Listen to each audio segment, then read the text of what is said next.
well, that worked very well. I'm under some incredibly bright lights, so I'm hoping that someone in the AV room might hear me and just turn that down slightly. But thank you very much for coming and joining us here tonight. My name is Sarah Cowan. I'm the Head of Higher Education and Research Policy here at the British Academy. My job really is just to welcome you all to our building, and then I'll hand over. But I just wanted to take a moment, for those of you who don't know, the British Academy is the National Academy for Humanities and Social Sciences. So our job really is threefold. We are a fellowship of leading academics, of which Professor Anna Vignoles is one. We are a funder, a £90 million funder of humanities and social sciences research, and we're a policy voice, which is where I come in and where my team come in. And we primarily focus on higher education policy, as you'd expect, but over the last year, 18 months or so, we've had to do a lot more schools and broader education-based policy work because of the situation that our disciplines are in, because of the situation that our education system is in, and I think increasingly because of the direction that the government has been moving in. So just very quickly, we have been doing work on the curriculum and assessment review, as you would expect, on a new consultation on FE and skills, on the Advanced British Standard. We've been drawing on long-term programmes of work that we have around languages policy and the dearth of languages education in the UK, work on the impact of COVID-19 on our education and skills system, work on AI and skills and the future there, and finally work on the pathways through 16 to 19 education that our students take and the combinations of subjects that they are studying and how that has changed over 20 years. And then just finally, what we're doing with all of that work really is drawing that into a big project that we've been doing with Treasury and with the Department for Business and Trade on how skills in the education system should fit into an economic strategy, and an economic strategy that's designed for growth. And growth can have many different connotations to different people, but really thinking about how you embed skills and education and the equality that they can produce in the middle of an economic strategy and connect it to the various other parts of government that need to knit together for this country to have the impact that it's looking for. So I will finish there, but there are a few members of my team in the audience, so I'm sure that they would be very happy for anyone to pick their brains afterwards if there's anything of interest. So I will hand over to Natalie, who's going to introduce today's session.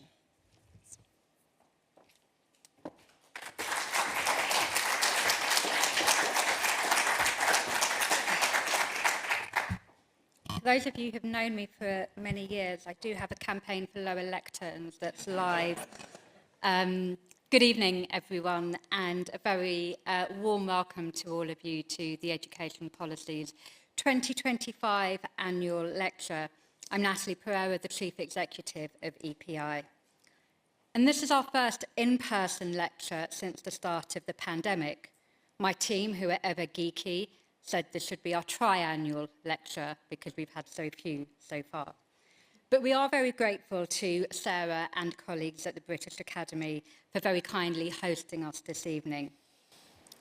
As many of you in this room today know, we at EPI are passionate about reducing inequalities. From birth to adulthood, we have a laser-light focus on how we can use evidence and data to turbocharge policies that will close the gap between the most disadvantaged and the rest. But the challenge is getting more difficult, not less. When David Laws and I first established EPI almost a decade ago, the disadvantaged gap was narrowing, albeit slowly, but it was going in the right direction, and the world seemed very different then. Fast forward 10 years, and we've seen child poverty increase, and increase more rapidly than amongst any other OECD nation, to our shame. We've seen austerity cuts hitting the poorest families and decimating our early intervention and youth services, and a global pandemic that continues to cast a shadow over our economy and education system. The disadvantage gap is widening, and we've lost a decade of progress. So we need to find the light again, and to do so, we must learn from what has gone wrong and use the best available evidence to put things right. And to help us to navigate that, to understand how to put things right, we need to be guided by experts. And that's why it is a great honour and privilege to have Professor Anna Vignoles deliver our annual lecture this evening. Anna is currently director of the Leverhulme Trust and has previously held roles as a professor at Cambridge University and at UCL, and a research fellow at the LSE. Anna has also been a trustee of the Nuffield Foundation, a member of the Council of the Economic and Social Research Council, a member of the Advisory Board of the Sutton Trust, and was elected a fellow here at the British Academy in 2017. In 2019, Anna was awarded a CBE for her services to social sciences. Anna's research has focused on issues of equity and value in education and the role it plays in social mobility and the economy. There is arguably no one better placed to talk today about the issues of education and skills inequalities facing our country. And since our inception, Anna has been a great friend of EPI, guiding our early research on grammar schools and continuing to generously give her time to helping us in our mission of producing high quality and innovative research.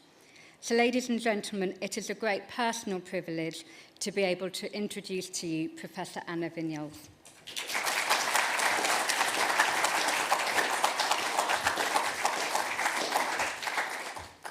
Thank you, Natalie, and I think I need to join your campaign for slightly shorter lections, but never mind. Thank you so much for inviting me today. It's very much appreciated, and I'm really looking forward to it. I feel rather daunted looking at the faces in the audience because most of you know far more about education policy than I do. But I'm going to make the case today, I hope, that education inequality is still very much inextricably linked to the skills system, and that we need to be as focused on the skills aspect as we ever have been, despite the challenges in doing that, and that some of the structures that we have in our education system rather pull against some of the things that we want to do. So, let's get started. I'm going to leave you with a positive note, because after that introduction, I feel, but let me just start by saying something. So, some of you will know that I started life not as an academic, but working as someone who was doing recruitment, using psychometric tests to try and identify the right kind of people to do jobs, initially as air traffic controllers, which was very interesting. It's a really unique job. But later recruiting factory workers in South Shields and Tyneside. And even though I didn't know at the time much about labour markets and education, and I certainly knew very little about policy, it struck me that two things were true. One, we use qualifications and tests, whichever, as blockers, as filters to enable access to almost any kind of job. And some of the tests that we use are actually not going to be very effective for big chunks of the population. And we need to think long and hard about that. Obviously, we do need filters, but I don't think sometimes we appreciate just how significant that is. The second issue that really struck me at the time, and it was rather painful to learn, was that most of the people I was turning away for these jobs, their future was pretty much set in stone. They'd been chucked out when there was deindustrialization up there. There was no way of retraining. There was no opportunity to reskill. They weren't going to pass the test that I had. They weren't going to get a job. And that was years back, 25 years ago. And it's still true, I think, today, that it's incredibly difficult for someone who's come out of the system and landed in the wrong place to change direction. So today I'm going to talk about the importance of education inequality and skills being inextricably linked. And if you ever want to know why they're inextricably linked at a sort of basic level, if you think about it, poor households have children who, on average, do worse at school and go on to have worse outcomes in the labour market, and so the doom loop continues.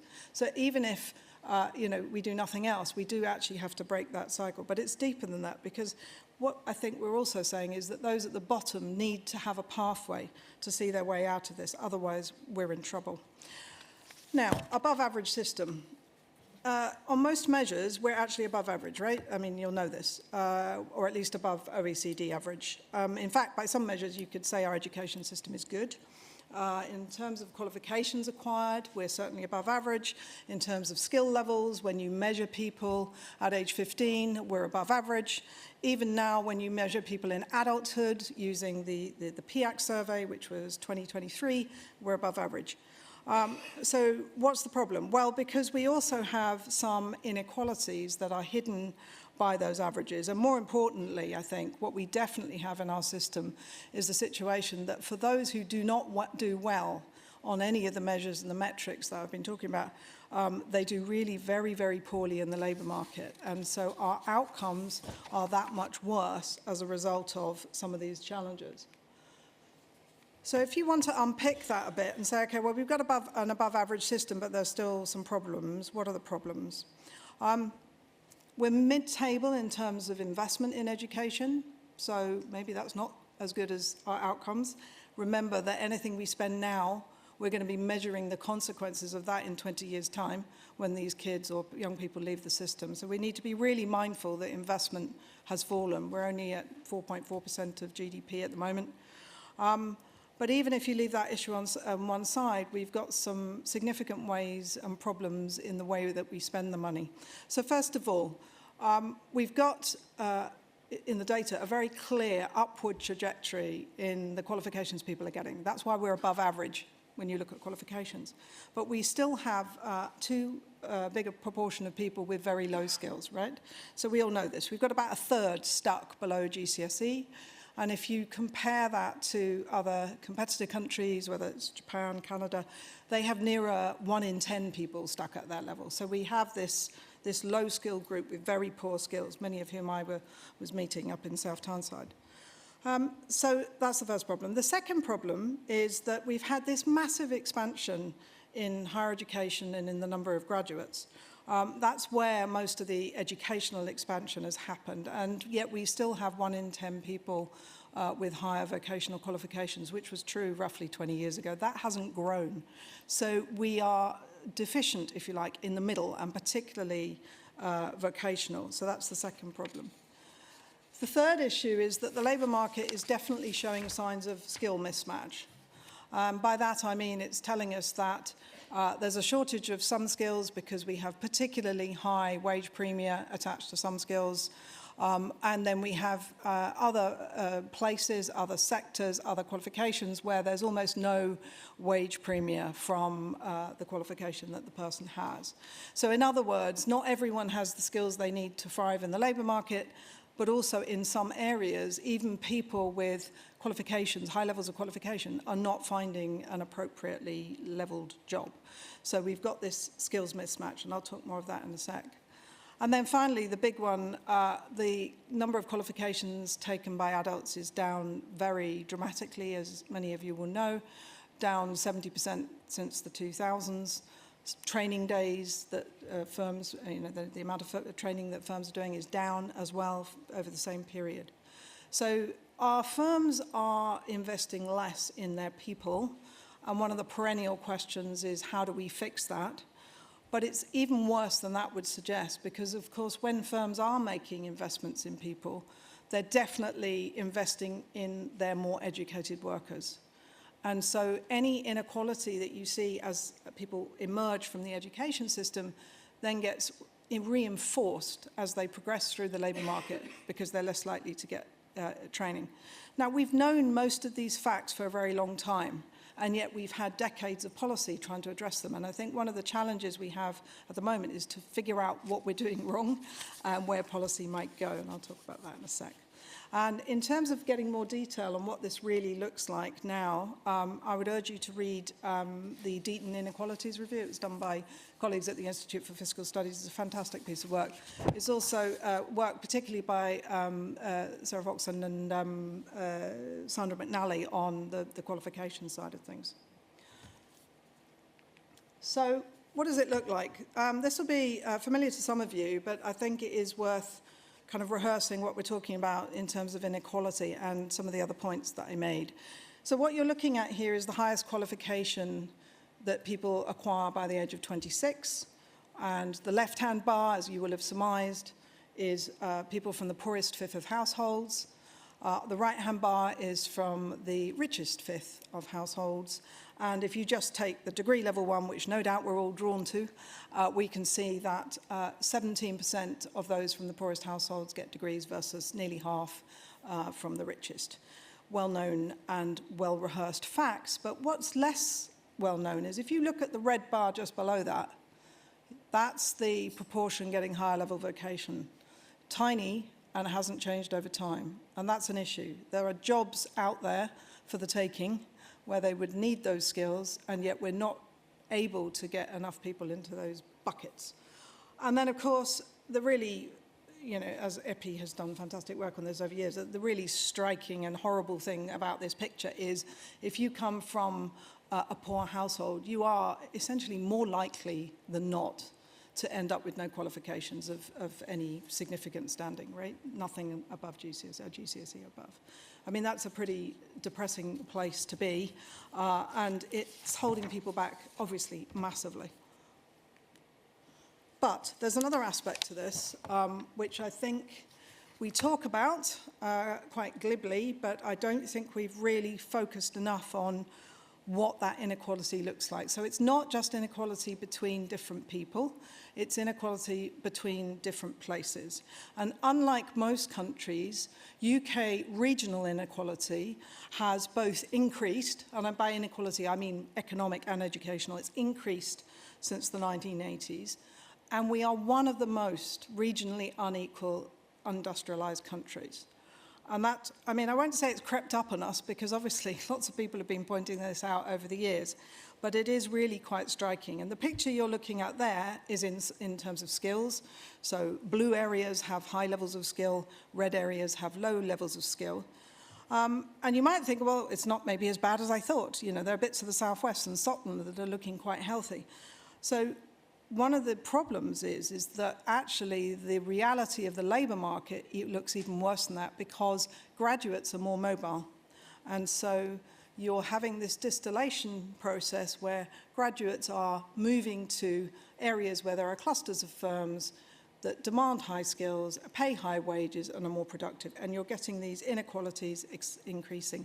And so Natalie talked about how depressing it is after a decade to see the decline, the increase in the gap between rich and poor students in terms of education and inequalities, and the decline in the progress we were making.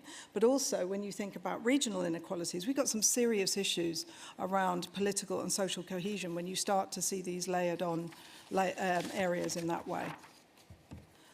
So just moving to the comments I made about the labour market sending us signals that there is mismatch. And this is a very sensitive area, right? Because for a start, I'm not suggesting that the only reason that one goes to school or gets education is to get skills for the labour market. Clearly not. But I think when you are sitting in that bottom third of the population and you don't have sufficient skill to get any of the jobs, even low-skilled jobs, because they're setting thresholds around GCSEs, for example, this is what it feels like and looks like. And I think if we really do need to continue to pay attention to what the labour market is telling us. So the first thing it's saying is that we have certain sets of skills and combinations of skills that are in high demand. And it's not just numeracy or literacy, it's also critical reasoning, it's soft skills, all those things. But alongside that, we have two things at once here. We also have strong demand for technical and vocational skills, and we can see very high wage returns to those vocational qualifications I was talking about that we don't have enough people taking. We also have strong demand in the sense of wages for some degree subjects.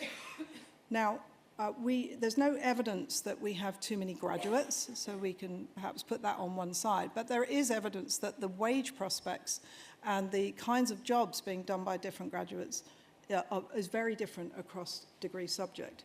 But is that around the subject, or is it around the skills that they have and the needs of the labour market?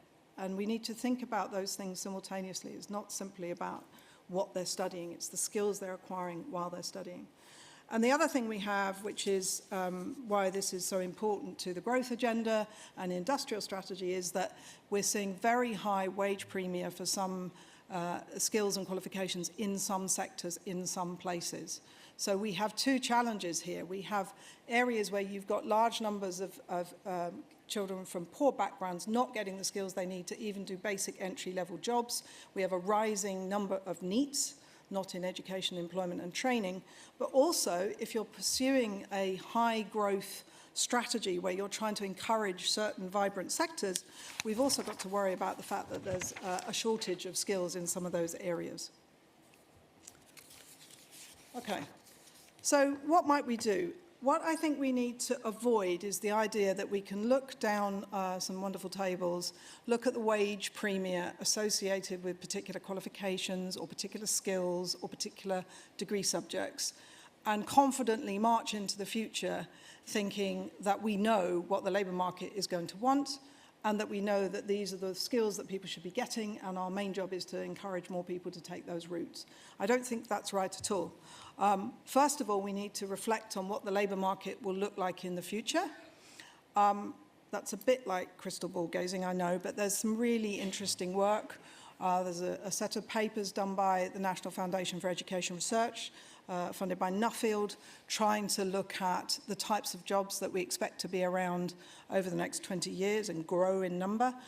There's some fantastic work by Aghion and Blundell, also doing a similar kind of thing, trying to think about not just predicting what jobs might be around in the future, but thinking about the impact of AI and what that will do to the skills that people are going to demand. And when you put all that work together, it seems to me that we've got a body of evidence, a growing body of evidence, that what people are going to require is combinations of skills. So they need strong soft skills, social skills, whatever you want to call it, organizational skills, problem solving, critical thinking, but equally analytical and technical skills too. So there's no sense that there's a sort of magic thing over here that if only people could get that, that would be it. They're going to need bundles of skill, which in any case makes perfect sense when you think about your own job and what an array of skills you bring to bear on that job. But I think the difference is that lower down the end of the labour market, and certainly lower down in terms of educational achievement, we've been used to people needing perhaps a more limited range of skills and having much clearer paths to some of those blue-collar jobs or relatively low-skilled white-collar jobs. And that world is changing, and that's going to be a real challenge. And of course, the most important thing, really, when all is said and done, is if we can't predict the future, and if people are going to make mistakes in where, their paths and the qualifications they acquire, actually what we need is to make sure they leave the education system with an ability to go back and learn. And as many of you who work with adults will know, it's not just the ability to go back and learn, because technically we could probably all do that, it's actually the willingness to re-engage. And that, of course, is very much linked to how they left the education system. Whether a good exit or a bad exit is likely to determine whether you're willing to come back. So those are the problems, which are, numerous. What should we do about it? So there's no getting around the fact that we need sufficient public investment. And obviously we need it through the life course as well. There's great work done by EPI and others showing time and time again that you need to make the investment early and that you need to invest in people as they progress through the system. So that's an obvious point. What's maybe less obvious is some nice work by Luke Sibieta and others showing that school funding has got less progressive over time. So just as we've seen this increase in poverty and some of the other economic challenges that are facing our families, our poorest families, we've seen less progressivity in terms of funding. So that is partly a political issue, but it's also a sort of very practical issue, which is when you put that together with the fact that the gap is widening again, these two things are not unconnected. Point one. The second point is we're going to have to fix the GCSE issue. So Steve Machin and Sandra McNally and others have shown that if you fail at GCSE, your chances of going back and getting further qualifications are very low. And we know, not least from the recent curriculum review, that the likelihood of success with GCSE retakes is incredibly low. almost to the point of, why would you encourage someone to do that because the success rates are so low? And I think we need to do a little bit better than just realize that it's a problem for a subgroup. We have to kind of really reflect on what that means for that subgroup. It means pretty much that by the age of 14 or 15, when they're in secondary school and their grade school is using targets to tell them what they're likely to get at GCSE, they already know that they're not going to get that threshold. And I can't imagine any other sort of pathway that you would expect someone to go through that process and then come out the other end enthusiastic and ready to learn post-16. And it's a real conundrum. Now, don't get me wrong. I mean, I think the curriculum review's point about we do not have the resource to rip the system up and start again, we definitely don't. So we have a real challenge here that we have this problem, we need to fix it, and yet we don't have the resource to make radical change. And so one point I would make about this is, why are we so reluctant to think about the bottom third taking a longer, slower, shorter, smaller qualification, more applied, more appropriate? What worries us about that? And actually, if you ask people, it's because they think that in our high-pressure accountability system, 10 minutes after you've introduced that, all the schools would shift and put too many students down that easy route, and that we would be left with lower average standards as a result, and a real concern that some students weren't being stretched and weren't being encouraged to do the very best they can, right?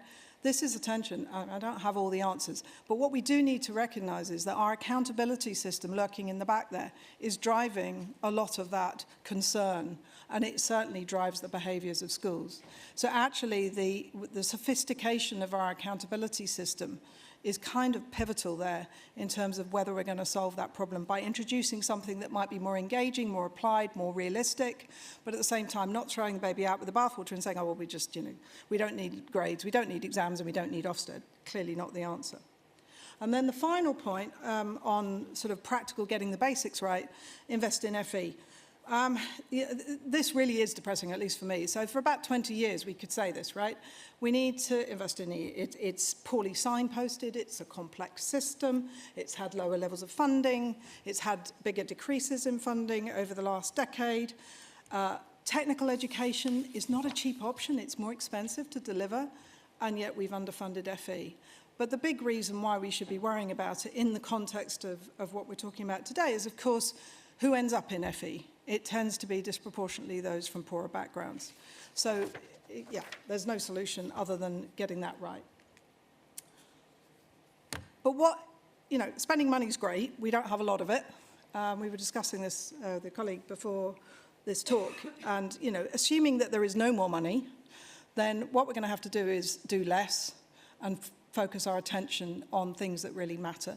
And so one thing that really matters is what kids are learning and how they will get through the system and the kinds of skills they're going to come out with. And I think irrespective of what route they take, whether they're doing academic or vocational, we need to take this idea of breadth of skill at the end of it quite seriously. And I don't think that means less depth. And I know there are people in the room that set exams for a living and they might want to contradict me, but I genuinely think we can have less volume. And that's sort of being picked up, I think, a little bit in the curriculum review, that some of these GCSEs are just too big. So we can have less volume of material, but we can still think about deep knowledge. And at the end of it, we want them to have experienced things in enough different ways that they come out with a broad set of skills. And I'm not arguing for a skills-based curriculum, not at all, because you need knowledge to develop skills. But I think there are ways that we could be much more purposeful about the kinds of skills that we want our kids to come out with. Do more experimentation. How do we get these soft skills developed, right? And we talk about them, and we all know roughly it, when we see them. And some of us develop them painfully over working for many years. But how do you do that in a school system? How can we help our young people leave being just that little bit more purposeful in terms of their soft skills, team building, decision making, leading others, that sort of thing? And then it certainly means that we need a high quality, visible vocational offer. And I can see that T-levels are a step to that in the sense that, they were a good attempt to get something serious and rigorous. But one of the challenges of T-levels is you're asking people to put all their eggs in one basket. And some of those baskets look like sectors that I don't know much, but I'm fairly sure they're not going to look the same in 10 years' time. And, you know, as is always the test with FE, it has to be good enough for your own children. And I don't think I'd want my kids to be putting quite so much of their future into one qualification. Now, of course, what you can do is you can broaden out T-levels so that even people taking a T-level in a particular subject still manage to get that breadth. That's one way to go.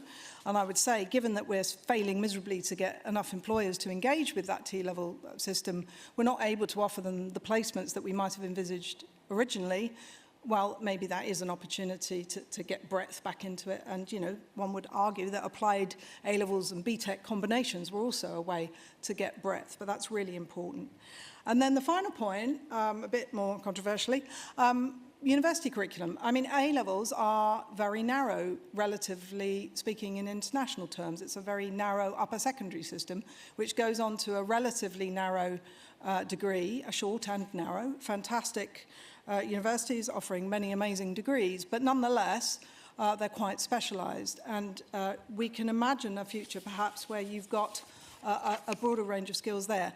So I'm thinking, you know, it's not about degree subject, by the way. I'm thinking humanities graduate who has good digital skills and who has engaged with data and developed quantitative skills, for example. And you have the package, right? And you can do that from English, history. These are not things that you have to sacrifice, but you have to think, again, purposefully about the kinds of skills that we would put into our degrees. So just focusing for a moment on how and what would the skills policy look like. Now, I mean, this is the bit where I'd love to have a list of things that we just go out and do, but, you know, I don't. So I definitely don't have all the solutions, but some thoughts that might be useful. First of all, we have a system that funding drives choices of students, teachers, and everybody, right? And for a long time, those funding systems tended to push people down the academic route. It was more visibly signposted, and it was better funded from a student perspective. I'm not saying get rid of that funding. I'm saying that we need the funding to be neutral. What you want is students taking the best route for them, and that should be informed obviously by their own interests, but also by the labour market and their vision of where they think they're going. So we need to do better on the funding. And then, of course, if we're going to reverse this drop-off in adult learning and training, we really have to hammer this problem of firms not investing. And that's partly about financial incentives, and partly about encouraging individuals to invest in themselves, although that is actually very tricky, particularly for people in poor households, not to say next to impossible. But I'm very mindful of work by John Van Reenen and colleagues at the LSE. And what they've suggested is that there's a big shortage of management skills in the UK specifically. So this is not a problem that every country has. It's what we have. And one of the problems with a shortage of management skills is that it's actually incredibly difficult for firms to make the jump from low-skill ways of working into a more productive and a higher-skill way of working. And so we get large numbers of students sort of trapped in local areas with low-performing, particularly small, medium-sized enterprise that are not making the leap to high productive ways of working. And of course, that means that we've got a load of people stuck in low-wage jobs. So there's a lot to be done around that piece. And the organisation that is currently charged with doing that is obviously Skills England, broadly speaking.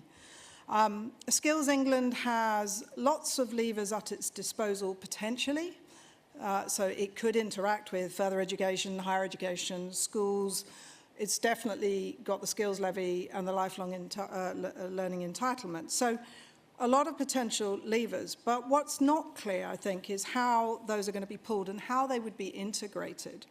And one of the things, just to take higher education, for example, if you're going to have a local system that's desperately trying to produce both the skills needed for that labour market, but also with a sort of helicopter view of making sure that every student, regardless of where they live, gets an opportunity for decent quality FE and HE, so they're not trapped with only a limited range of courses available to them just because they live in a poor area. That's going to take some careful management. How will that interact with higher education? Would you have universities more focused on the local and some universities focused on the national, the international? These are very practical questions. But unless we start joining that bit up, I don't think that our attempt to do better on the skills agenda is going to work. And if we don't do better on the skills agenda, then I think we're going to hold ourselves back into economic terms. And just so you think I don't, come up with high ideas that wouldn't actually make a difference on the ground, I've tried to think through things that you could do relatively quickly and wouldn't necessarily cost a fortune, maybe. We've got to increase the potential for mobility through this system. So the way I look at it is, I don't know if any of you have 14 or 16-year-olds, but my 14, 16, in fact, my 23-year-old may occasionally make decisions that we think are unwise, right? I don't think asking 16-year-olds to choose their future is a very sensible thing to do anyway. We do it. If we're not changing the system with revolution, that's the way it is. At least give them the opportunity to change their mind. And for that, you need the ability to move in a funding sense, even if it's level, of course, possibly even down. You need an accreditation system that really, really works. And we've been talking about this one for a long time. But unless I can port my learning across, you're always going to have this problem of encouraging people to shift, because they've got to go back to the beginning, and they've got to fund that right from the beginning. They've got to go back and retake A-levels, even if they've been doing a lot of other things that they could bring together that might, form the basis of a shift into one of the different pathways. So I think this, if Skills England was going to focus on this would be really helpful, because I think it would free things up an awful lot in terms of helping people make better choices. But one of the things I think that became really obvious to me when I was preparing this talk is, we are really talking about shaping a system, not letting a market develop naturally. Why? Well, because it's never been a market. It really hasn't ever been a market in education and training. So we can't leave it to the market, because the market is not working in the way that we might have envisaged. So really, we are going to have to think quite long and hard about what will we provide in a local sense, so that the firms that are located in that area genuinely have people coming through the system who have the skills that they're likely to need in their business. That's question one. But also with Skills England, making sure that there are no cold spots, as I said, to avoid the fact that if you happen to live in a poor area, you won't get access to decent FE or HE. And what we want to do is definitely avoid the race to the bottom, which comes from basically getting businesses to tell FE what they want. And if those businesses that are locally located happen to be low-skilled organisations, you're very much stuck in this world in which the students are getting a pretty poor offer, very limited offer. And of course, the students that are most likely to be getting that are those from poorer backgrounds. So we've got to do better on that. And, I don't think that's an easy thing to do. So I was involved years back in the sector skills councils, where we sort of started to get some of this thinking going, and we've had several attempts since. And I think one of the problems that we do is, first of all, we don't go local enough. Secondly, we don't join things up enough. So there's often a sort of skills bit over here, and the university is not part of it. Or there's an FE hub over here, but the schools are not part of it. And really, we need to do more of working across. So in conclusion, I think there are a couple of points that are really important. First of all, our economic growth, our low productivity is not caused by a poor education system. We have to be honest about that. It's not the major weakness that we have. Even our economic inequality problem is not entirely down to the inequalities we see in the education system. But if we're going to do better, education is a key lever. And we have to do better in terms of both education and inequality, but also doing just that little bit more running to think about the way in which the education system can produce people, well, that sounds wrong, doesn't it? Produce the skills that people have so that they can thrive in the labour market. Because at least for a significant chunk of our population, being able to thrive in the labour market ultimately is a really, really important goal.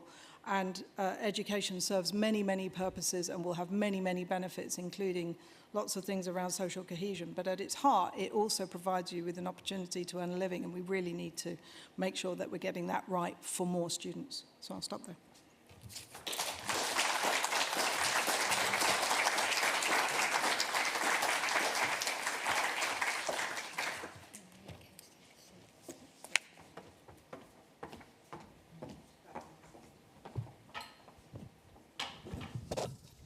Anna, thank you so much for that lecture. It was everything that we'd hoped for. Thank you.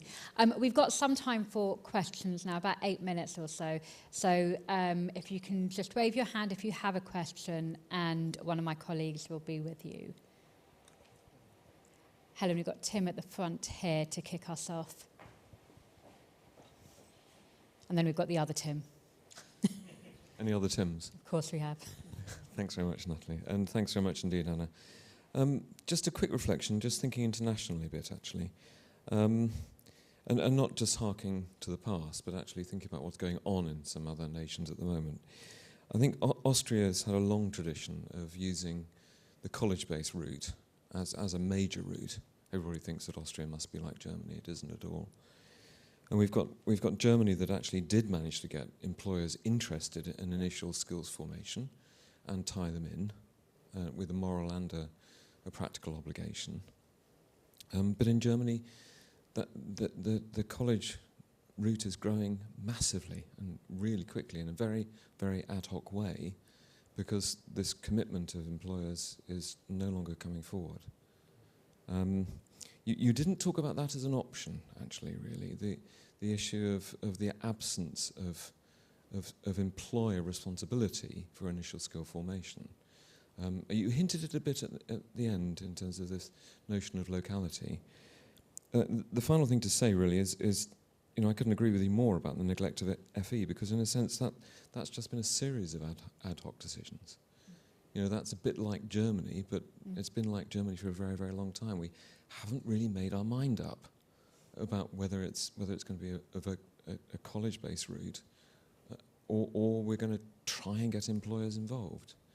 Do you think we're at a key tipping point, or where are we in a kind of trajectory compared with these other nations? So, obviously, we have failed to get employer engagement in training and education for far longer. One of the reasons is the policy churn, and the way that we ask firms to engage is quite challenging. I don't know if any of you know people who run SMEs, but things like hosting apprenticeships is incredibly difficult and bureaucratic, however many times we try and make it less so. So there are lots of barriers in the way, and the skills levy is obviously a way of forcing some level of engagement, and at some level the apprenticeship levy was the start of what we need to do more of. Broaden out by all means, but it's not an either or. But at the same time, I do think that the state, and particularly providers, need a stronger incentive to also be more open to engagement with firms in a sort of less bureaucratic way, because I think that causes quite a lot of problems when you actually talk to firms about why they don't engage. Thank you. We'll take Tim's question and keep grabbing my attention as well. I wanted to ask you about gender, because boys and girls are doing very differently in school. Girls are outperforming boys in every single way now. But one thing back in the day when I was at DFE that David Robinson, now at EPI, and I found, well, David found and told me, is that the transition matrix from 16 to 18 for boys looks nothing like for girls. Boys who get what were then E's, F's and G's do much better at FE than boys who get D grades. That there seems to be an ability for boys to reinvent themselves. So they're doing much worse up to 16 and much better 16 to 18 than you might expect. But if and only if they're doing something like construction. And that makes me wonder whether we need more things like construction before 16 to keep these boys on the education straight and narrow. But either that specifically or more generally your views on gender and education. Yeah, and there's an interesting question in there, isn't there? When faced with concern about the future and not seeing where you're going, we get two reactions, and girls tend to double down and get anxious and do more, and then boys disengage, and it's a trope, but it's true. And then your point about give a boy something that feels concrete, if you'll excuse the pun, and firm, and they engage more. Now, do we want to do construction from the age of 14? I would say it's less about that than giving them a clear signal that there is a path for them. And, at the moment, we just don't, right? We tell them, by dint of their predicted grades that they're going to fail the next couple of years. And so maybe they do come back in afterwards. But why are we doing that? And why are we even asking kids where we think there's a 95% chance they're not going to get the grade you require to even take the exam? It's a bizarre thing to do, right? So at some level, I think if we sorted that problem, some of the things that you're talking about would... On gender, goodness me, very gendered despite lots of change in terms of the choices of curriculum. I don't have the answer as to whether you should just ride with that, because if you're engaging, and, you know, we'll just live with gendered choices, or whether, you know, we should be still doing more about pointing out that we need more, I don't know, female engineers and male carers. Yeah. Thank you. We've got two at the back. In the spirit of gender equality, I was going to say, let's take you first, and then we'll go to you, George. Thank you. Yes, Anne West from the LSE. Very interesting presentations. Thanks very much. It's really a follow-up from Tim's question, and it's more to do with any country examples where there's a possibility of policy borrowing. In Sweden, for example, has got a completely different model post-16.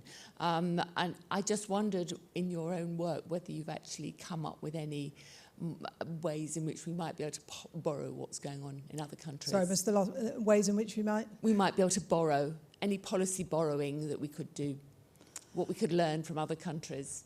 Yeah, I mean, I think that the country borrowing thing is tricky, as you know, right? Because we inherit an awful lot. And I think borrowing, when you have such distinct structures that we have in place, seems to be a little bit the wrong way round. And so one of the things I would borrow is the idea, well, you know, when you look across countries, how many of them have a stop point at 16 these days, for example? I know it's a bit negative. It's not the same as borrowing something positive, but it would tell you something. And in terms of, you know, the borrowing on the vocational side, I think what we need to be careful of is we have the firms and the sectors and the industries that we have, and we have the regional inequality that we have. And actually, a much closer alignment between the skills agenda and the industrial strategy is still needed. I mean, even though we've been talking about skills for years, I still think more effort in that place, in that area is needed. Thank you. We'll take George and then keep getting my attention. We'll come to you next. Hi there. Yeah, George Carr from Speech and Language UK. I just wanted to ask you about, the CBI did some research a while ago about the skills they most look for in employers, and communication skills was the one, I think 40% said that, and it was the single biggest response. We're aware that speech, language, communication skills is a problem in our education system at the moment. We run a program called Talk for Work in some schools for 16 to 18-year-olds, and I just was wondering if, you know, what can we do to help more with this particular thing? It's like, I guess it's a soft skill, but it's the skills you need to acquire other skills, and it's the skills you're going to need in almost any workplace you go to. So I just wondered, what were your thoughts on that? Well, the nice thing about the communication skills is also we do actually know how to develop them, unlike some of the other skills where it's a little bit sketchy as to how we would go about it. And if you ask why schools don't place more emphasis on communication skills, is, you know, obviously lurking in the background our accountability system and what counts. Now, I'm sure you could make a compelling case that communication can actually help your exam results, but, you know, that's a little bit of a stretch sometimes when, you know, the alternative is doing more GCSE preparation. So if we want that, we need to embed it properly in the sense of value it and include it in how we measure the success of schools. Thank you. We'll take one from Susanna, and then after that I might take the last one or two together. Okay, thank you. Hi, I'm Susanna from an organisation called Impetus, and we back high potential charities supporting attainment and youth employment, and we're currently paying more attention to skills, so this is really well timed.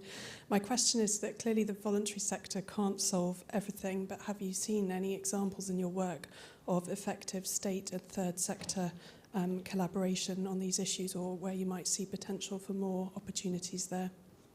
Yeah, I mean, plenty of examples, some of which have been evaluated in terms of effective programs.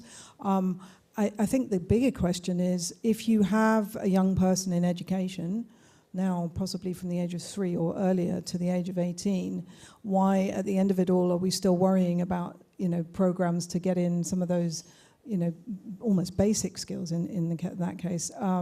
I think that's partly because kids get missed, partly because they disengage, etc. And there is a role for experimentation and bringing in voluntary organisations to sort of do things a bit differently. But I don't think that's a substitute for actually trying to get the core right in schools.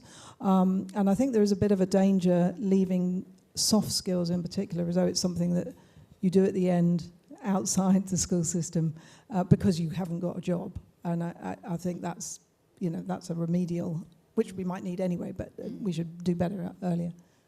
Yeah, absolutely. Helen, we'll take David in the second row, and then Paul, and then final call for any hands do get my attention. David Russell from Pearson. Do you think maybe the reason the Treasury refuses to invest properly in FE year after year, despite being invited to by DFE, is because they don't think the teaching's very good? And if so, what can we do about that? So if you pay someone less, you do tend to make it a rather less attractive job. So if you're worrying about the quality of FE teachers, many of I met seem incredibly committed and quite able, but nonetheless, they're paid less than teachers in secondary. So it would be surprising in some ways if there weren't issues around quality. When you say unwilling to invest, I don't think it is a sort of strategic decision to invest less because they think it's poor quality. I think it's because it's a system that's less well understood. The outcomes are harder to nail.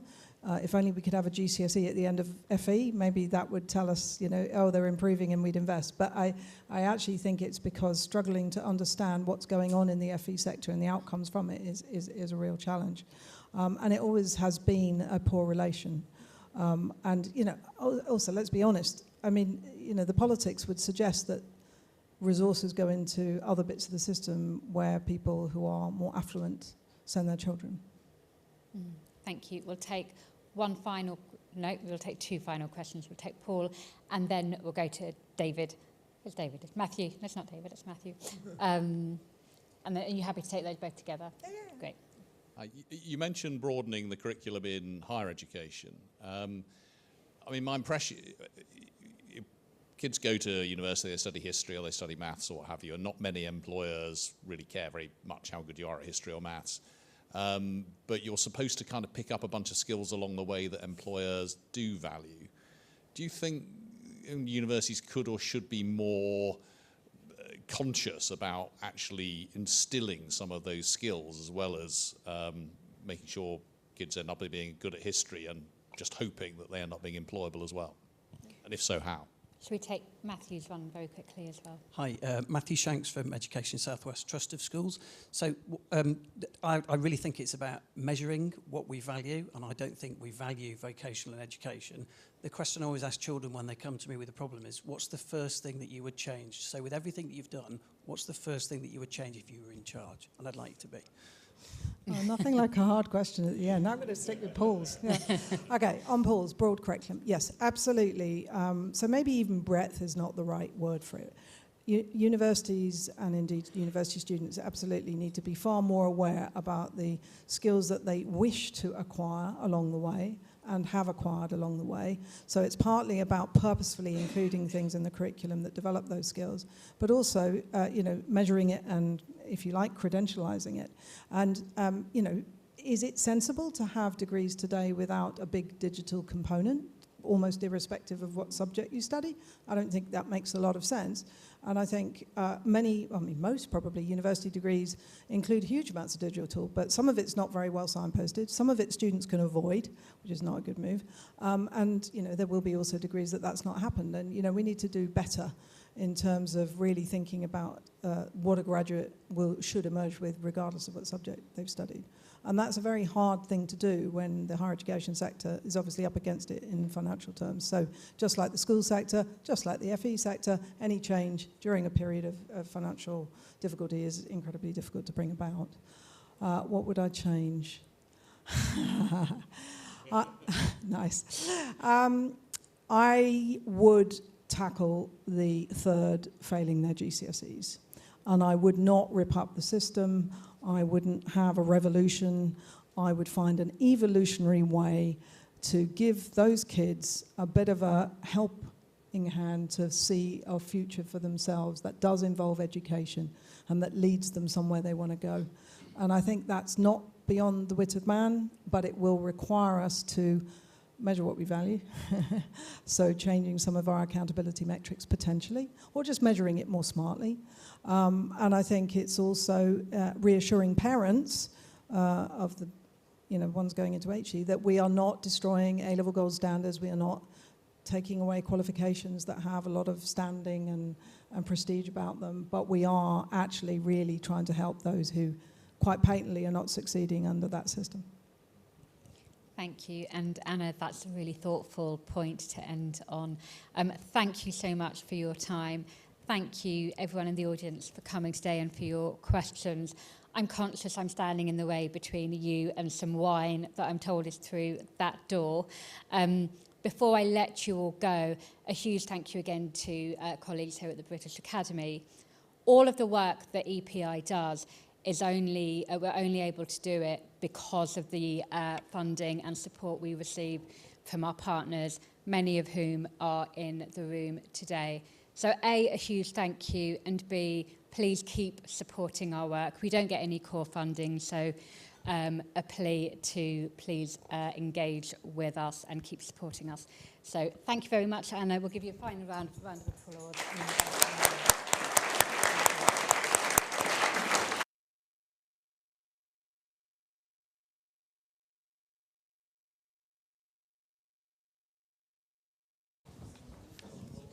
Very difficult.